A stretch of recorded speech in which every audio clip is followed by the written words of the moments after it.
have been. We've already heard from Jet2 that they're looking to pick up some of the slack that Monarch's left behind. I've no doubt we'll see others moving in very quickly as well. Our sector is thriving, those gaps will be filled, and there'll be lots of flight opportunities in the future. Order. Statement. The Prime Minister.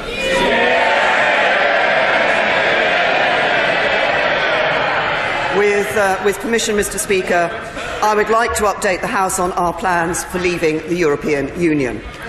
Today, the fifth round of negotiations begins in Brussels, and this government is getting on with the job of delivering the democratic will of the British people. As I set out in my speech in Florence, we want to take a creative and pragmatic approach to securing a new, deep and special partnership with the European Union, which spans both a new economic relationship and a new security relationship. So let me set out what each of these relationships could look like before turning to how we get there. Mr. Speaker, I have been clear that when we leave the European Union, we will no longer be members of its single market or its customs union. The British people voted for control of their borders, their laws and their money, and that is what this government is going to deliver. At the same time, we want to find a creative solution to a new economic relationship. Order. Members must calm themselves. A little harsh. The Honourable Gentleman Member for Southwark and Bermondsey has had something for breakfast which I counsel colleagues to avoid. Prime Minister. At the same time, Mr. Speaker, we want to find a creative solution to a new economic relationship that can support prosperity for all our peoples. We do not want to settle for adopting a model enjoyed by other countries. So if we have rejected the idea of something based on European Economic Area membership, for this would mean having to adopt automatically and in their entirety new EU rules over which in future we will have little influence and no vote. Neither are we seeking a Canadian-style free trade agreement, for compared with what exists today, this would represent such a restriction on our mutual market access that it would benefit none of our economies. Instead, I am proposing a unique and ambitious economic partnership.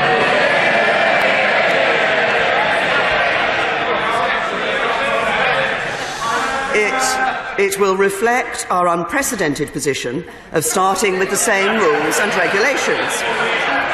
We will maintain our unequivocal commitment to free trade and high standards, and we will need a framework to manage where we continue to align and when we choose to differ.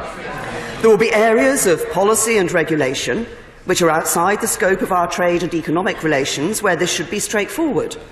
There will be areas which do affect our economic relations, where we and our European friends may have different goals, or where we share the same goals but want to achieve them through different means. And there will be areas where we want to achieve the same goals in the same ways because it makes sense for our economies.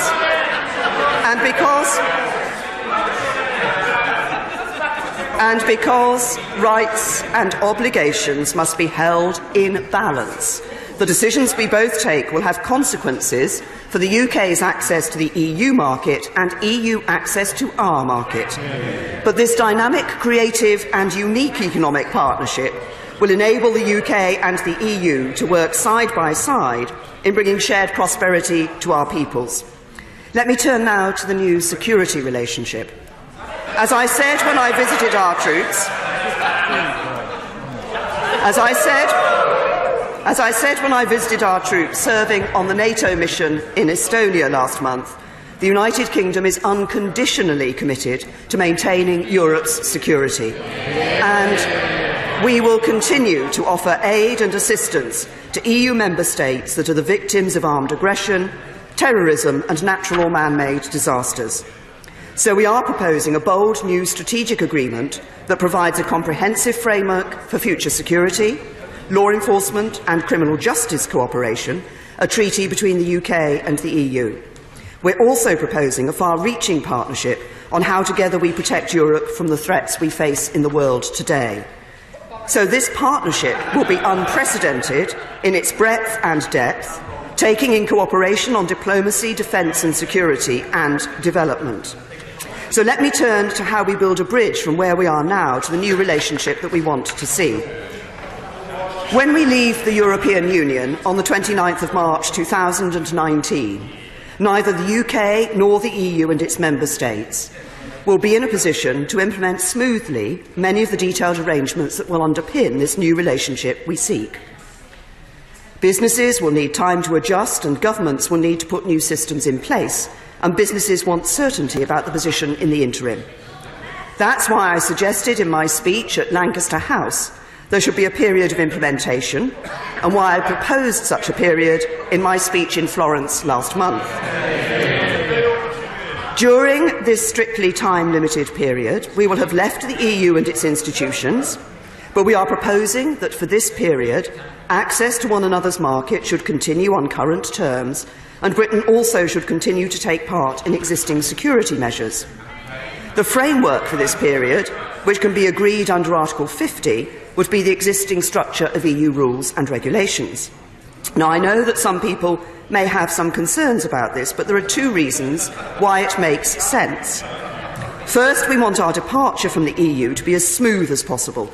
It wouldn't make sense to make people and businesses plan for two sets of changes in the relationship between the UK and the EU.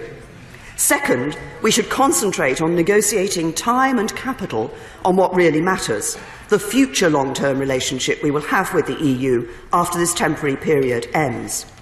During the implementation period, people will continue to be able to come and live and work in the UK, but there will be a registration system, an essential preparation for the new immigration system required to retake control of our borders. And our intention is that new arrivals will be subject to new rules for EU citizens on long-term settlement.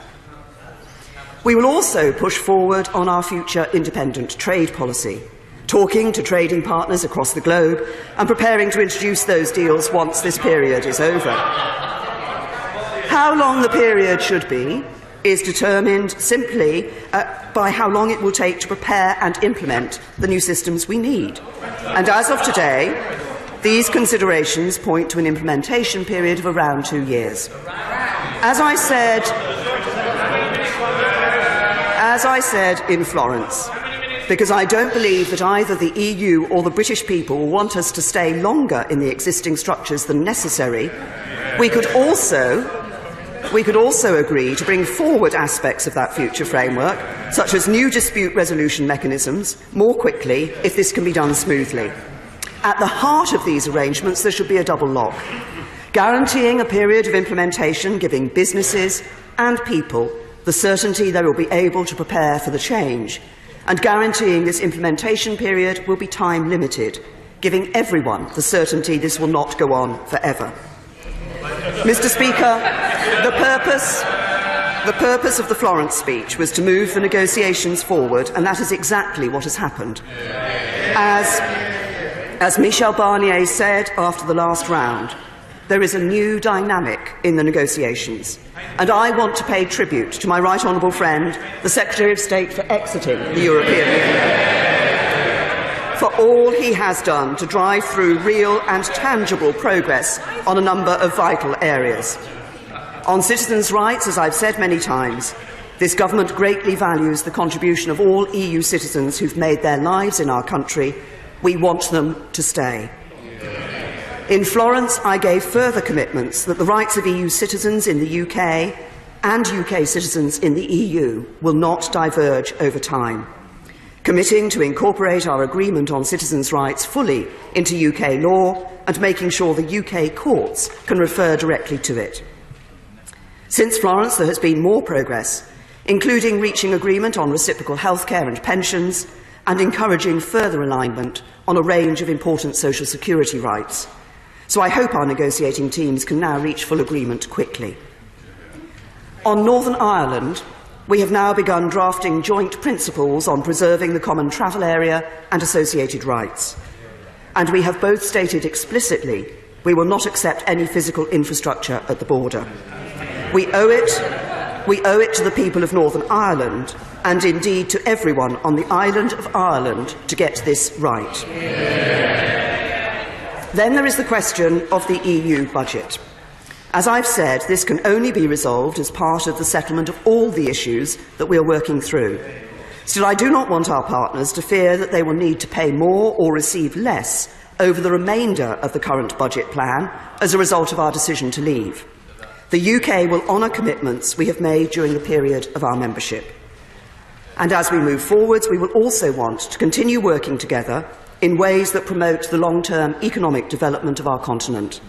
This includes continuing to take part in those specific policies and programmes which are greatly to our joint advantage, such as those that promote science, education and culture, and those that promote our mutual security. And as I set out in my speech at Lancaster House, in doing so, we would want to make a contribution to cover our fair share of the costs involved.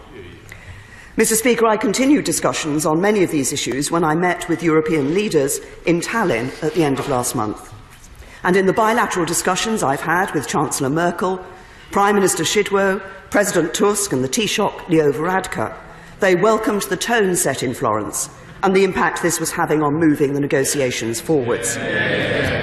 Preparing for life outside the EU is also about the legislative steps we take. Our EU withdrawal bill will shortly enter committee stage, carrying over EU rules and regulations into our domestic law from the moment we leave the EU. And today, we are publishing 2 white papers on trade and customs.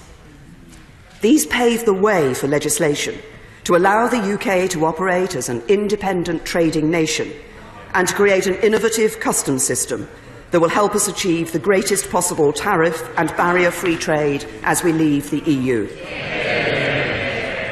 And while I believe it is profoundly in all our interests for the negotiations to succeed, it is also our responsibility as a government to prepare for every eventuality. So that is exactly what we are doing. These white papers also support that work, including setting out steps to minimise disruption for businesses and travellers. Mr. Speaker, a new deep and special partnership between a sovereign United Kingdom and a strong and successful European Union is our ambition and our offer to our European friends. Achieving that partnership will require leadership and flexibility, not just from us, but from our friends, the 27 nations of the EU. And as we look forward to the next stage, the ball is in their court, but I'm optimistic it will receive a positive response. Because what we are seeking is not just the best possible deal for us, but I believe that will also be the best possible deal for our European friends too. So while, of course, progress will not always be smooth, by approaching these negotiations in a constructive way, in a spirit of friendship and cooperation, and with our sights firmly set on the future, I believe we can prove the doomsayers wrong. And I believe we can seize the opportunities of this defining moment in the history of our nation. Mr. Speaker, a lot of the day-to-day coverage is about process. But this, on the other hand, is vitally important. I am determined to deliver what the British people voted for and to get it right. That is my duty as Prime Minister. It is our duty as a government, and it is what we will do. And I commend this statement to the House. Jeremy Corbyn. Thank you, Mr. Speaker, and I would like to thank the Prime Minister for the advanced copy of the statement. 16 months on from the referendum, no real progress has been made. The Prime Minister delivered yet another definitive speech, designed to herald a breakthrough, which instead only confirmed the confusion at the heart of government. Mr. Speaker, if we want to judge the progress the government has made since triggering Article 50, we shouldn't just look at the latest Florence speech. We should also look back at the Prime Minister's last big Brexit speech in January, where she outlined 12 objectives for Brexit negotiations. And, Mr. Speaker, how many of those objectives has the government met 10 months down the line? The answer, none. The Florence speech, in fact, demonstrated the scale of the mess the government is making of these negotiations. 15 months on from the referendum, we're still no clearer what the future of this country will look like. The question must be asked, what on earth has the government been doing all this time? Calling an election in which voters refused to give the Prime Minister the mandate she wanted. Since then, Cabinet Ministers have been squabbling amongst themselves all that time. 15 months wasted. I'm sure the Prime Minister wanted her speech in Florence to bring life to these critical negotiations. On the substance of the speech itself, I'm pleased that the Prime Minister has taken Labour's lead and accepted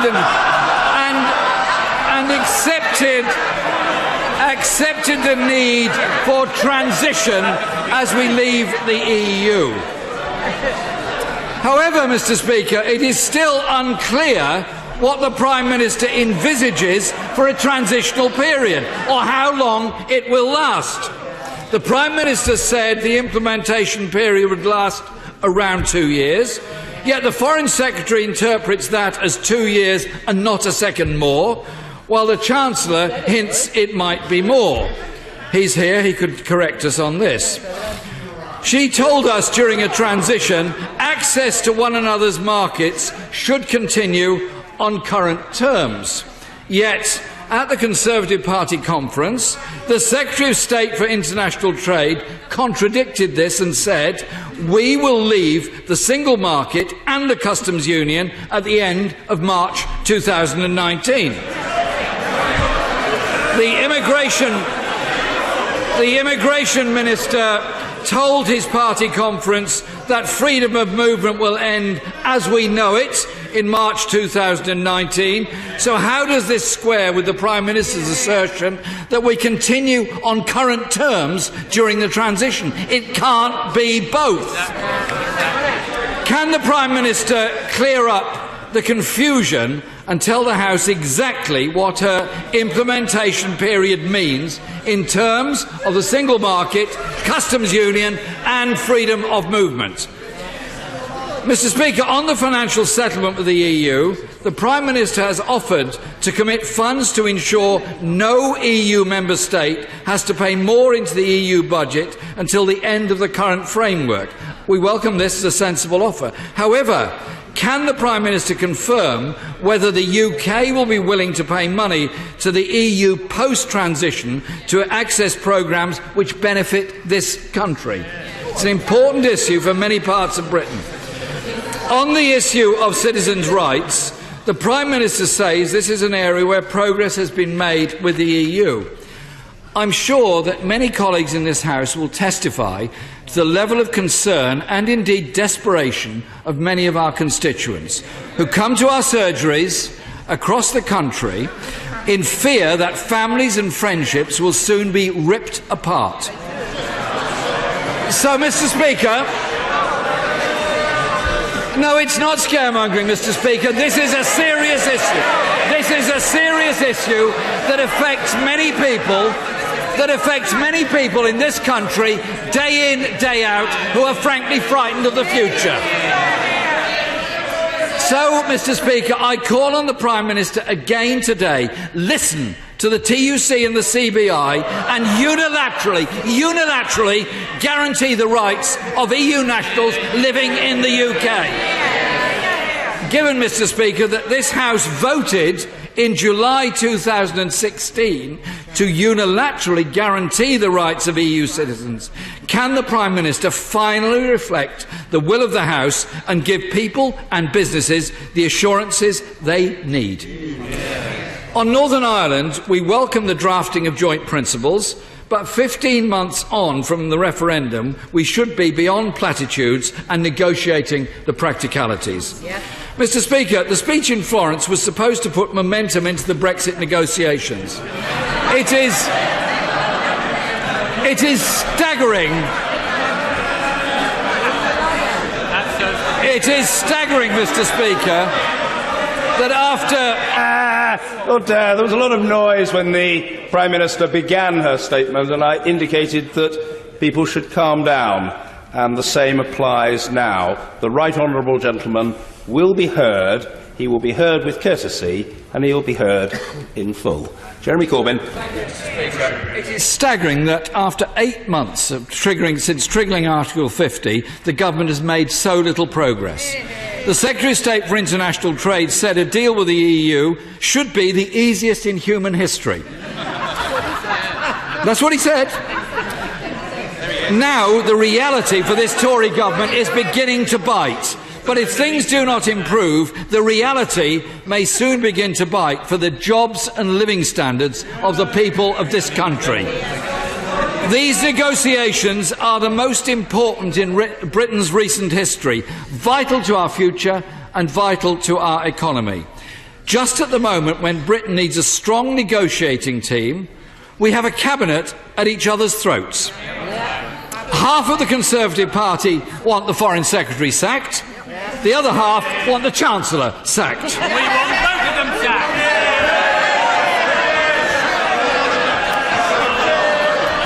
Mr. Speaker. Order! I say to the honourable gentleman, the member for Braintree, that I'm advised that he is being groomed for statesmanship. And I say to the aspiring statesman, it is in the circumstances impolitic at best and rude at worst for him to point. I am trying to help the honourable gentleman. Jeremy Corbyn. Rather than fighting over their own jobs, the reality is that millions of people's jobs and living standards depend on the success of these negotiations. If this government can't negotiate a deal for Britain, they should make way for a team that can.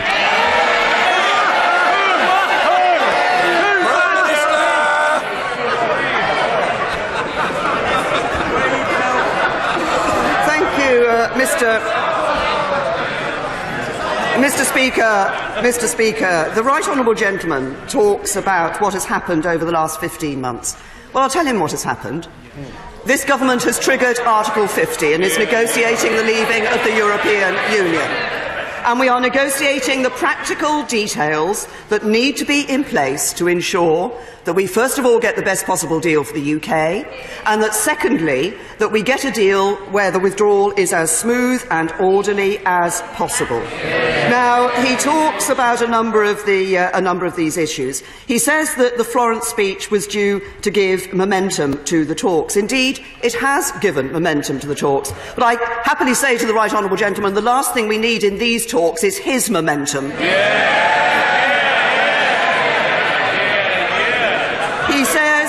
He said, will we leave the single market and the customs union in March 2019? Yes, and I have said that we will. He says, will freedom of movement as we know it end? And I have said yes, and I've set out in the statement I made today, if he'd read it, the point about the difference that will come in during that period. He talked about citizens' rights. There is considerable agreement between us and the European Union on this issue. There are some remaining issues to be dealt with. I've been very clear at every stage that we want EU citizens in this country to stay. We welcome the contribution that they have made. But I'm also clear that we want UK citizens in the 27 member states of the European Union to be given their rights too. And everybody in this House of Commons should have a care for UK citizens as well as for EU citizens. And then finally, he says that this is a historic moment. It is indeed an important moment for this country. This is a very important and significant set of negotiations that will set this country's future for generations to come. I'm optimistic and ambitious about what we can achieve for our country. He said we need to negotiate carefully. Yes, we do. That's why the Article 50 letter reflected the principles I'd set out in the Lancaster House speech, and the Florence speech updates that and reflects again the principles of the Lancaster House speech. What a contrast with the Labour Party, which said that they would respect the result of the referendum, then voted against the withdrawal bill. They said they wanted to leave the single market. Now they say they might stay in the single market. They said that staying in the customs union was deeply unattractive. Now they want to stay in the customs union forever. And they used to be against a second referendum, but now they've refused to rule it out. With such a confused position on Brexit, no wonder they say there'll be a run on the pound if Labour get into power. Mr. Kenneth Clark. Mr. Speaker, will the Prime Minister reassure me that the statement clarifies that it's not the government's policy, on the one hand, to seek to remove all trading barriers with countries like Japan and the United States, but on the other hand, to seek to create new regulatory customs and tariff barriers with the European Union, which at the moment we have free trade and which is our largest trading partner in the world. And if that is correct, and that is consistent perhaps with what she's just said, as she recalls no doubt that ultra-Brexiteers, including the present Foreign Secretary, assured citizens during the referendum campaign that no difference at all would take place in our trading relationships with Europe because they needed to sell us their Mercedes and their Prosecco, then would it not be best to proceed with the negotiations on the basis that our ideal solution would be to stay in the single market and the customs union, and she can then seek to negotiate changes to those conditions presently attached to that, which are the things to which she refers when she tries to explain where she is at the moment? Well, my right honourable and learned friend has always been consistent on this particular issue of membership of the European Union. When people voted in the referendum and voted for the UK to leave the European Union, I think they were voting for us to take control of our borders, our laws and our money. If we were to remain full members of the customs union and the single market, that would bring with it continuing jurisdiction of the European Court of Justice into the future forever. It would also bring with it the requirement for free movement. What I have set out in the Florence speech and the offer that we have made to the European Union is what I've described previously as a deep and special partnership with the EU. And my right honourable friend and learned friend is right. We do want to ensure that the trading relationship we have with the European Union can be as tariff-free and as frictionless as possible. But we also see advantage in being able to negotiate new trading agreements around the rest of the world as well. I think that is to the advantage of the United Kingdom, and that's what the government will be pursuing. Ian Blackford. Thank you, Mr. Speaker, and let me thank the Prime Minister for advance copy of her statement, although I must say that a statement that took 13 minutes to deliver and not one mention of the devolved administration. That's the lack of respect that we see from the President in London. And let me... Order. It is a considerable discourtesy, I say to the Honourable Gentleman of North West Leicestershire, to walk out of the chamber past the member who's on his feet in the middle of his attempted intervention. It is a point that is so blindingly obvious that it shouldn't need to be notified to the Honourable Gentleman. But as he wasn't apparently aware of the discourtesy involved, he now is. And when the House has settled down, perhaps we can hear the leader of the Scottish National Party, order, who I remind the House must be heard, Mr. Ian Blackford. Thank you, Mr. Speaker. Now, we respect the fact that the UK has voted to come out of Europe. But we were told in our referendum in 2014 that if we stayed within the UK, then our future in Europe would be preserved. And we have the situation today that Scotland has voted to remain, and in particular wants to stay in the single market and the customs union. It's about time that we got some respect from the government. Mr. Speaker, the situation is now critical. Can I say to honourable gentlemen, I can hear them chuntering. If they want to catch the Speaker's eye, they're entitled to do so, but perhaps they may show a little bit of respect. These are important matters, and the public are watching this behaviour. Mr. Speaker, we stand on the brink of being dragged out of the European Union with no deal in place and no automatic introduction of WTO rules. A catastrophe for Scotland, threatening up to 80,000 jobs in our country alone. The reality, Mr. Speaker, is the President of the European Commission has said that a miracle needs to happen for there to be any progress in these negotiations. Meanwhile, the European Parliament voted last week to stop negotiations moving on to the next phase, citing lack of progress. Mr. Speaker, the clock is running against the Prime Minister in more ways than one. On EU citizens' rights, this government continues to drag its heels. There must now be from the Prime Minister a universal declaration. A universal declaration that EU citizens in the UK can have their current citizen and rights protected after exit day. No ifs, no buts, do it today. I urge the Prime Minister to listen to the voices of the devolved administration. We will not accept this legislation as it stands. A complete violation of the Scotland Act and biggest power grab since devolution. Indeed, just last week, the author of Article 50, Lord Kerr, said that Westminster is trying to break the founding principle of the devolution settlement. The SNP has set out 3 key tests on Brexit for this government. 1, as an absolute minimum, we want continued membership of the single market and the customs union. 2, declare now without delay that EU citizens' rights are guaranteed. And 3, this government must accept that the withdrawal bill as it stands cannot proceed in its current form. So will the Prime Minister live up to these asks, and will she end the moral floundering of EU citizens' rights now?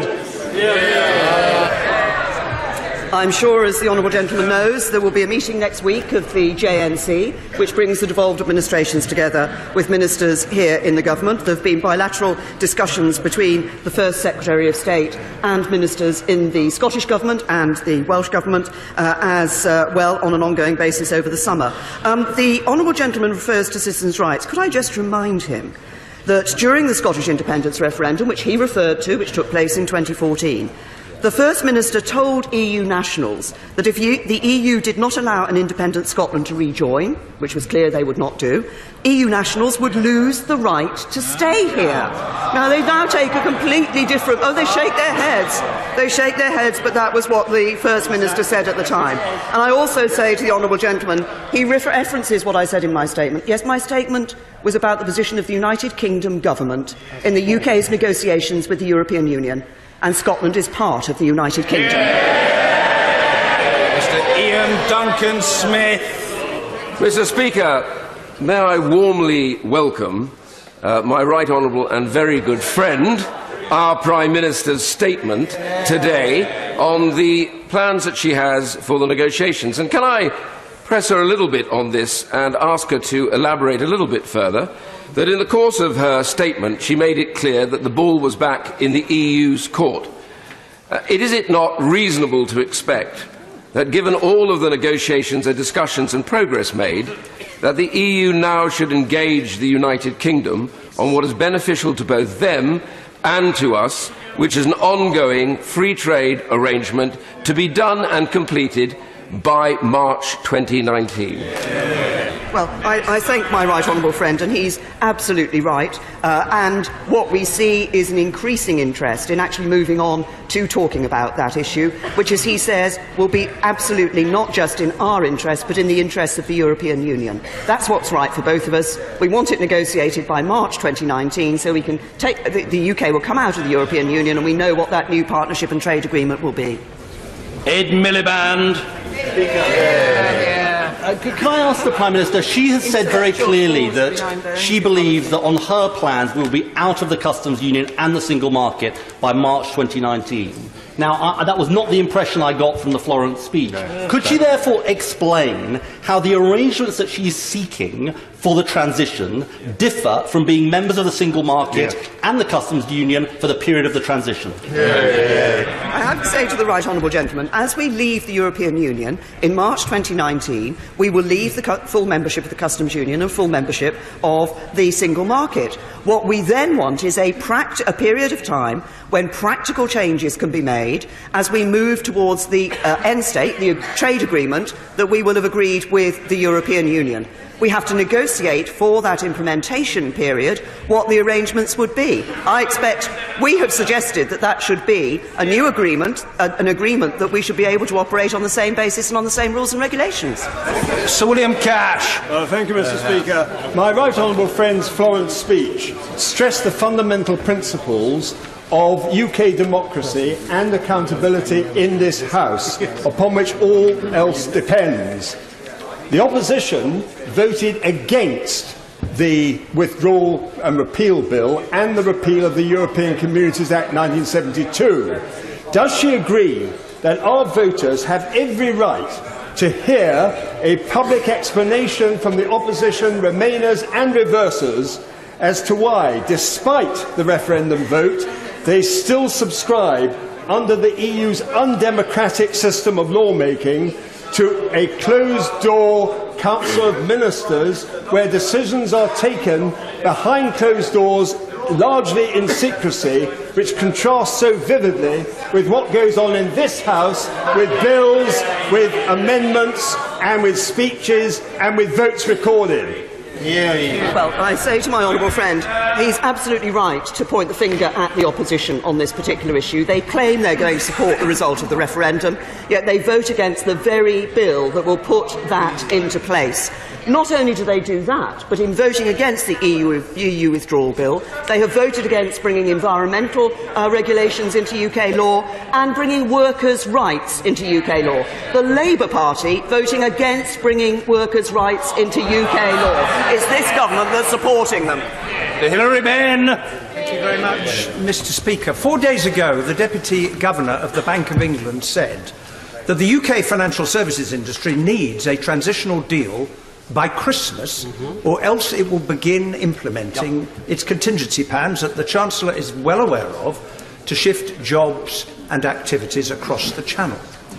Telling the House, as the Prime Minister did today, that the ball is now in the EU's court doesn't exactly give those businesses the comfort and certainty that they require. So could the Prime Minister tell the House what her plan now is to break the negotiating logjam and achieve that deal in time for it to do its job for a sector of the economy that employs over 1 million people? I say to the right honourable gentleman that what the Florence speech did was set out some details on an implementation period and how we think that that could operate. We now wait for the European Union to respond to that detail that we have set out.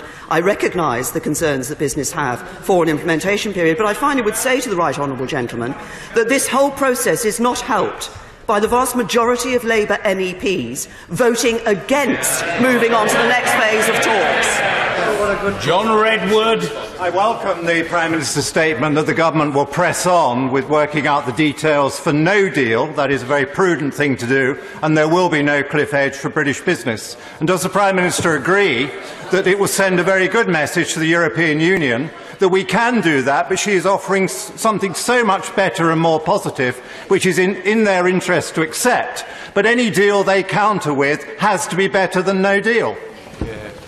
Yes, my right honourable friend is absolutely right. I think we've offered a very good arrangement for the future to the European Union. I think it's not only in our interests, I think it's in their interests as well. But as any prudent government would, we continue to make plans for every eventuality. I think that's only the sensible thing for us to do. Then Bradshaw. Is it her understanding that, if necessary, it is possible to halt the Article 50 process? The position was made clear in a case that went through the Supreme Court in relation to the Article 50, and the government made clear that we have no intention of revoking that. We will be delivering on the vote of the British people.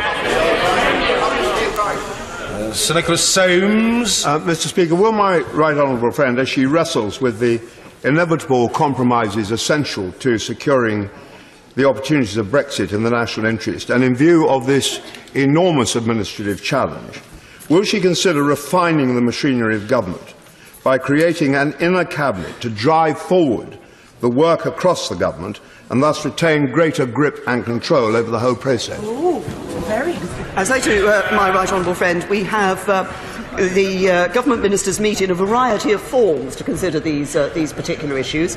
Before the Florence speech, I was pleased that the whole cabinet came together and signed up to that speech. And of course, we have various discussions about the various elements of the negotiations. But I can assure my right honourable friend that what we're aware of is the need to be able to make sure that we can make swift decisions when that is necessary in the negotiating process. Christopher Leslie. Mr. Speaker, may I press the Prime Minister to clarify her answer to my right honourable friend, the member for Exeter, because he wasn't asking about government policy. He was asking a very straightforward question. Has the government received any legal advice that the Article 50 notice can be revoked? I have said to the honourable gentleman in response, the position in relation to the revocation of Article 50 was addressed by the Supreme Court in a case that went before it. They were very clear about that. We were clear as a government that we were not revoking, and they were very clear in their consideration of the case of no revocation of Article 50. Anna Soubry.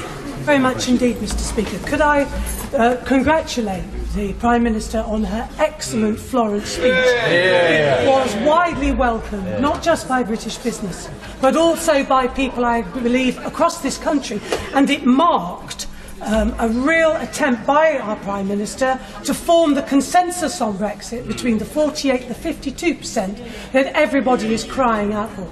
Can she help me with this? Forgive my throat, Mr. Speaker. Women with bad throats won't be silenced. I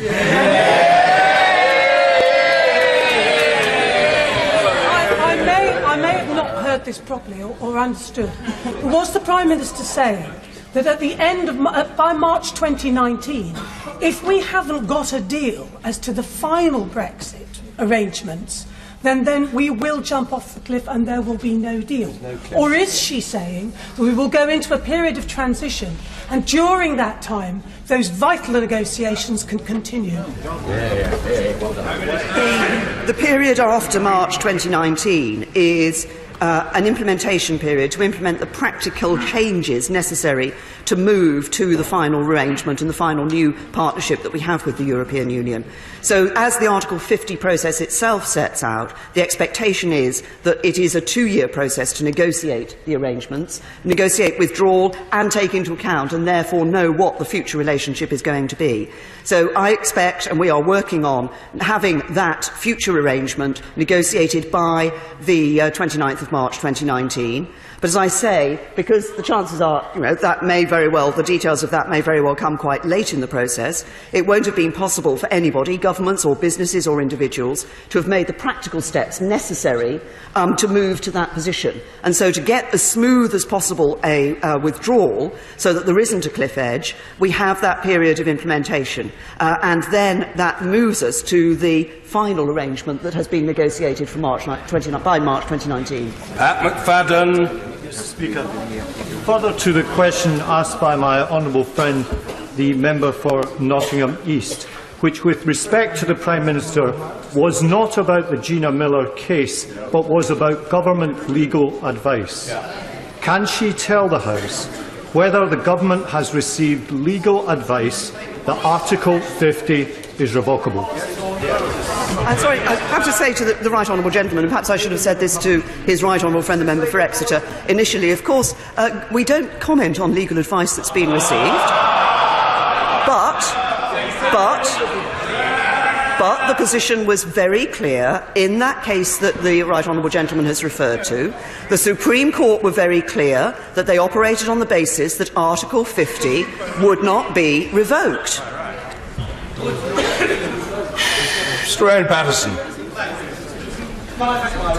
A most encouraging statement. Recently in Washington, I found very widespread enthusiasm amongst our American friends at the prospect of signing a free trade deal. The House is in a very excitable state. I've always enjoyed listening to the Honourable Member for North Shropshire, and I've been doing so for 20 years. I want to continue to do so. Let's hear the Right Honourable Gentleman. He can normally be heard, but the braying and banter was so loud I couldn't hear the fella. Let's hear him. And Patterson. Again, Mr. Speaker, for your benefit, I found widespread enthusiasm right across the American political firmament for the prospect of signing a free trade deal with the United Kingdom. Our American friends will welcome her statement yet again that we will leave the customs union, as that's a prerequisite for signing a deal. Could she give them her best estimate as well, after March 2019 we could actually sign a deal with third countries of a friendly nature like the United States of America?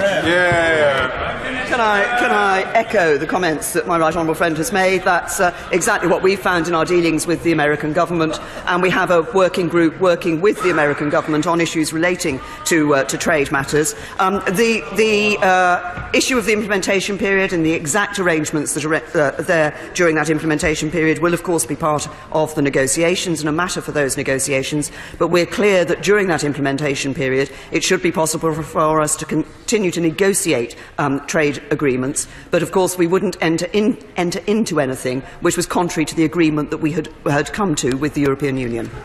Chukaramuna. Thank you, Mr. Speaker. The Prime Minister has been asked several times about implementation or transition and has not made any sense at all in the answers she has given. She has said today that she foresees a framework for transition of around 2 years along the existing structure of EU rules and regulations. Well, the existing structure has a single market and customs union at its heart.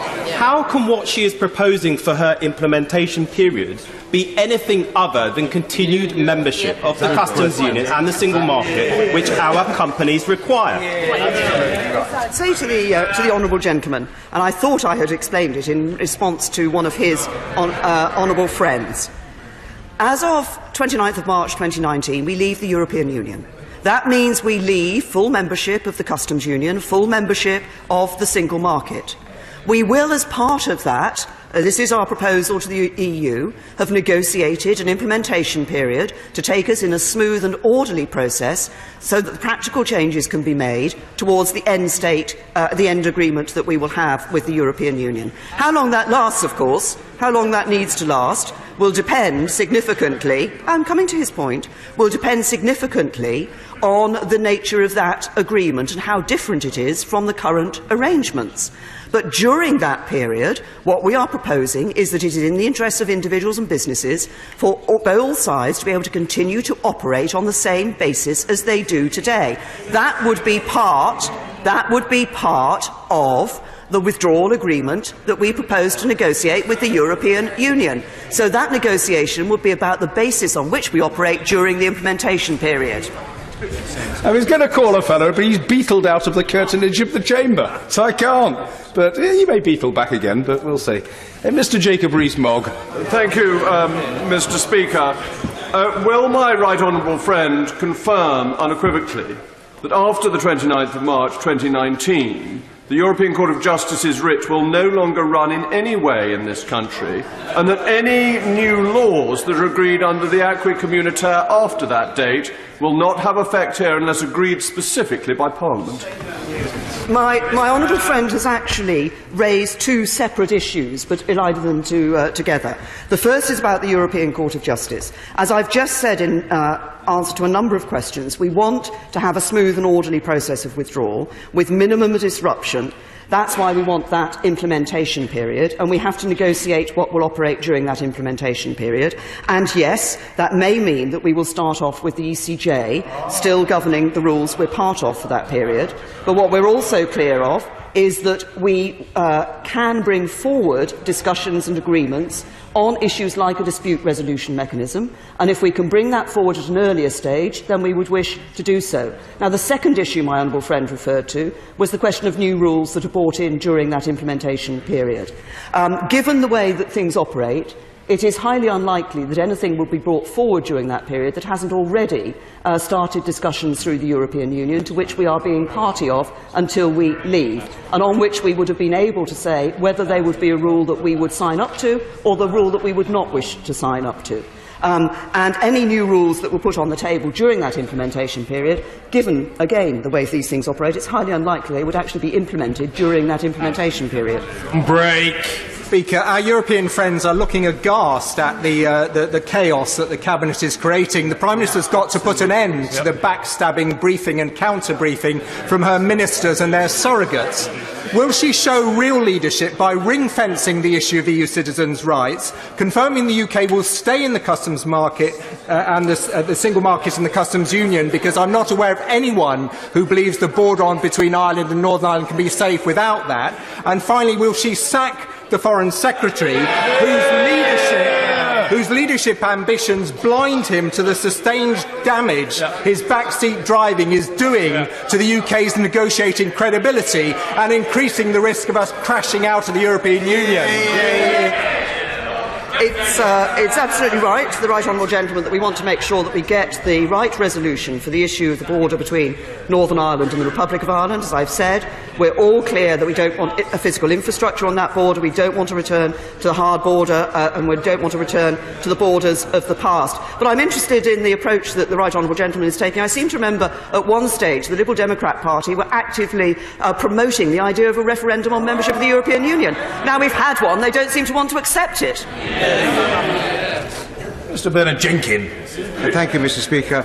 Can my right honourable friend simply point out to people who are complaining that these negotiations are going too slowly that after the referendum on the 23rd of June last year, the European refused to negotiate until we had triggered Article 50. But even then, when we had triggered Article 50, they refused to discuss the long-term relationship that they want to have with the United Kingdom. And even after her emollient and conciliatory Florence speech, they are still refusing to discuss the long-term relationship between the EU and the UK. When does she call time?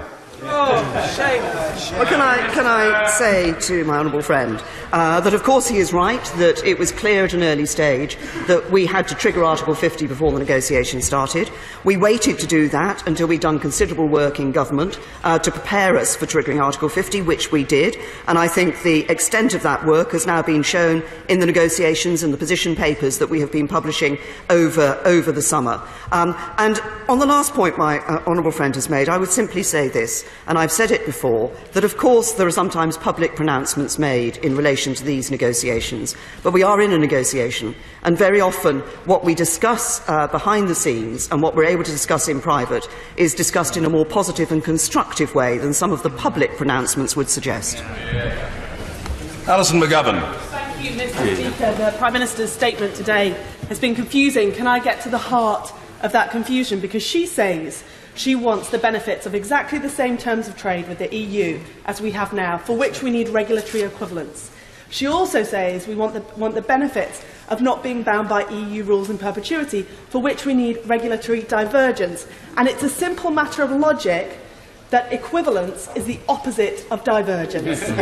The Prime Minister is proposing that we want a thing and the opposite of that thing. How will she resolve this obvious contradiction? When you enter into a trade agreement with another country, both sides agree the set of rules and regulations that will pertain to that trade agreement. But they also agree how many disputes about that will be resolved and what will happen if either side chooses to change, to diverge from the rules and regulations in those trade agreements. That is the position that we will be doing with the European Union, negotiating a trade agreement, but we already operate on the same basis of the same rules and regulations. The EU Withdrawal Bill brings the EU acquis into UK law, so the key question is how we manage divergence on either side after that. That will be part of the negotiations. It's the same as you do in any trade agreement. Mr. Christopher Chu. Does my right honourable friend believe that the European Union genuinely wants a dynamic and creative future trade relationship with the United Kingdom in accordance with her vision? And if so, where is the evidence for it? Well, can I just say to my honourable friend that, yes, I believe, first of all, that sort of relationship is in the interests of the member states of the remaining 27 member states of the European Union. And I also believe that as they are coming to look at this issue, which is one that I think they haven't focused on previously, but Florence has now triggered their thinking on this issue, they will see the benefits that such a relationship will bring, not just to us, but to them as well. Thank you, Mr. Speaker. The EU Commission continually talks about Her Majesty's Government giving certainty and clarity. Isn't there one area that we could give that certainty and clarity very clearly today and in our negotiations, that on March 2019, all our fisheries, we withdraw from the common fisheries policy, we take back our fisheries, and that we make sure our fishing communities actually take back control of who fishes in British waters? Well, the honourable lady is very right in suggesting that, of course, when we leave the European Union, one of the aspects of leaving the European Union will be leaving the common fisheries policy. Now, of course, we will need to consider the arrangements that we want to put in place here in the United Kingdom for the operation of our coastal waters and the operation of fishing around them. Vicky Ford. May I thank the Prime Minister for the very positive tone at the Florence speech and the constructive meeting since. Does my right honourable friend agree with me that it is in the interests of consumers on both sides of the Channel that we do have a deep and special and bespoke partnership that covers goods and services? And in this regard, I'm particularly thinking about the hundreds and thousands of German consumers who have bought life insurance products from British insurance companies and who will find that unless there is agreement, their pension plan savings are lost.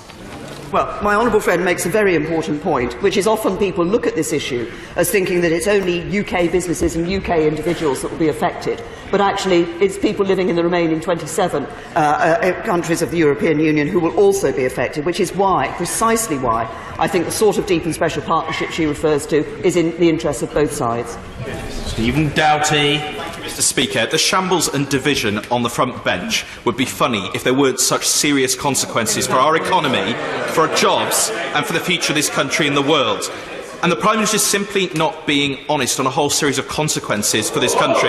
Excuse me, Mr. Speaker. She's not being transparent, Mr. Speaker. Thank you. She's not being transparent with the public about the consequences for our economy. Will she say how much money has she put aside to deal with a disastrous no deal? And secondly, will she publish the economic assessments that have been made by the Secretary of State sitting next to his department onto the impact on 50 sectors in our economy?